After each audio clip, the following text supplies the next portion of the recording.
নমস্কার, রমা স্টাইল কিচেনে সবাইকে অনেক অনেক স্বাগত। আমার আজকের রেসিপি হলো পমফ্রেট মাছের একটা রেসিপি। তো পমফ্রেট মাছ অনেকেই অনেক রকমভাবে বানায়।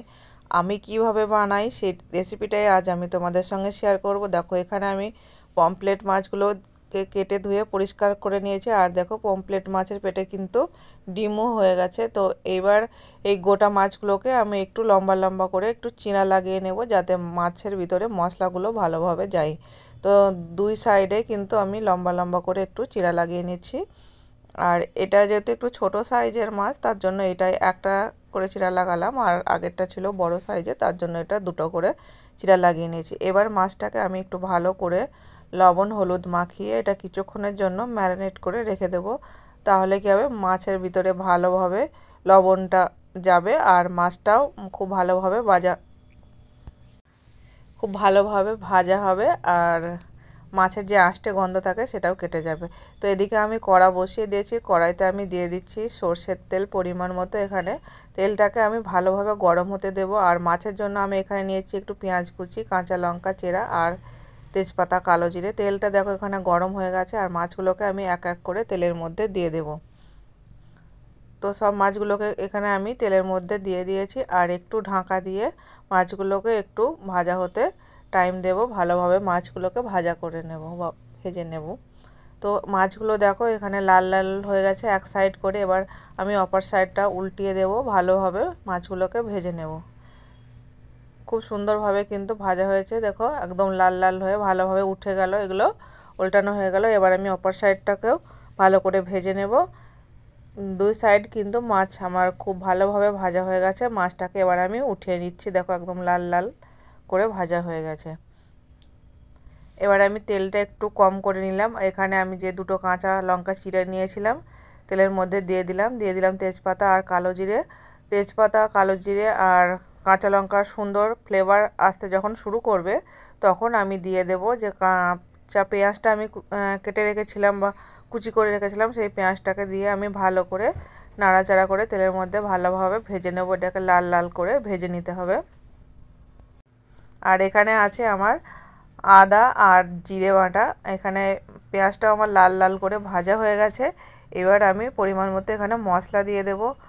এখানে আদা জিরে বাটাটা আমি আগে থেকে পেস্ট বানিয়ে রেখেছিলাম, এই পেস্টটাও আমি এখানে 1.5 চামচ মতো দিয়ে দিলাম। এবার মশলাটা দিয়ে ভালোভাবে মশলাটা খুব সুন্দর করে কষে নিতে হবে। যত ভালো করে মশলাটা কষানো হবে, এই রান্নার টেস্টটাও কিন্তু তত সুন্দর হবে। এবারে এখানে আমি দিয়ে দিচ্ছি গুঁড়ো মশলা। এখানে হলুদ গুঁড়ো আর দেব আমি একটু কাশ্মীরি লঙ্কার গুঁড়ো দিয়ে এটা ভালোভাবে কষিয়ে নেব। তো এবারে এখানে আমি 1/2 চামচ মতো কাশ্মীরি লঙ্কার গুঁড়ো দিয়ে এটা ভালোভাবে কষিয়ে নেব। সামান্য পরিমাণে একটু জল দেব, মশলাটা যাতে পুড়ে না যায়, তার জন্য এখানে আমি একটু জল দিয়ে মশলাটাকে ভালোভাবে কষিয়ে নিচ্ছি।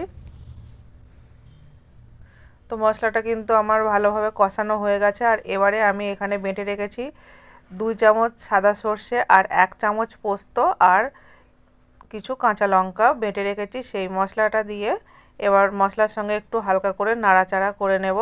দিয়ে এখানে যে যতটা পরিমাণে আমার ঝোল বা গ্রেভির প্রয়োজন, সেই অনুসারে আমি এখানে জল দিয়ে দেব। কারণ সর্ষে বেশিক্ষণ কষালে কিন্তু টেস্টটা খারাপ হয়ে যায় বা তেঁতো লাগে, তার জন্য অল্প একটু সময় নিয়ে নাড়াচাড়া করে আমি এখানে জল দিয়ে দিলাম। আর ঝোলটা যখন ফুটতে শুরু করবে বা ভালোভাবে ফুটতে শুরু হয়ে গেছে, এখন আমি ভেজে রাখা মাছগুলোকে ঝোলের মধ্যে দিয়ে দিচ্ছি। সব মাছগুলোকে আমি ঝোলের মধ্যে দিয়েছি। আর এবারে আমি দিয়ে দেব স্বাদ অনুসারে লবণ।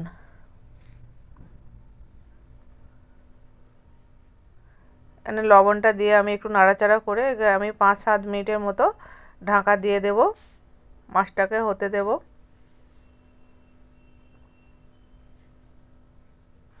5-7 মিনিট হয়ে গেছে। এবার ঢাকাটা খুলে মাছটাকে একবার চেক করে নেব। দেখো খুব সুন্দর কিন্তু কালার এসছে, আর এটা খুব সুন্দর কিন্তু এর সেন্ট আসছে মাছ রান্নার। তো দেখো এখানে গ্রেভিটাও অনেকটা কম হয়ে গেছে, আর আমি এইটুকু গ্রেভি কিন্তু রেখে দেব। এবার আমি যে ভাজা তেলটা আমি অর্ধেকটা তুলে রেখেছিলাম, সেই তেলটার বাকিটা আমি এবারে এই মাছের উপরে ঢেলে দেব। তাহলে কিন্তু এর স্বাদটা খুবই সুন্দর হবে। তেলটা দিয়ে মাছটাকে আমি ভালোভাবে নাড়াচাড়া করে নামিয়ে নেব, তাহলেই কিন্তু রেডি হয়ে যাবে আজকে আমাদের পমফ্রেট মাছের রেসিপি। ভালো করে নাড়াচাড়া করে নিয়েছি। এবারে আমি মাছটাকে নামিয়ে নেব। আর আমার রেসিপিগুলো কেমন লাগছে অবশ্যই কমেন্টসে জানাবে। দেখা হবে অন্য কোনো দিন অন্য কোনো রেসিপির সঙ্গে। আজকের মতো ভিডিওটা এখানেই শেষ করছি। টাটা।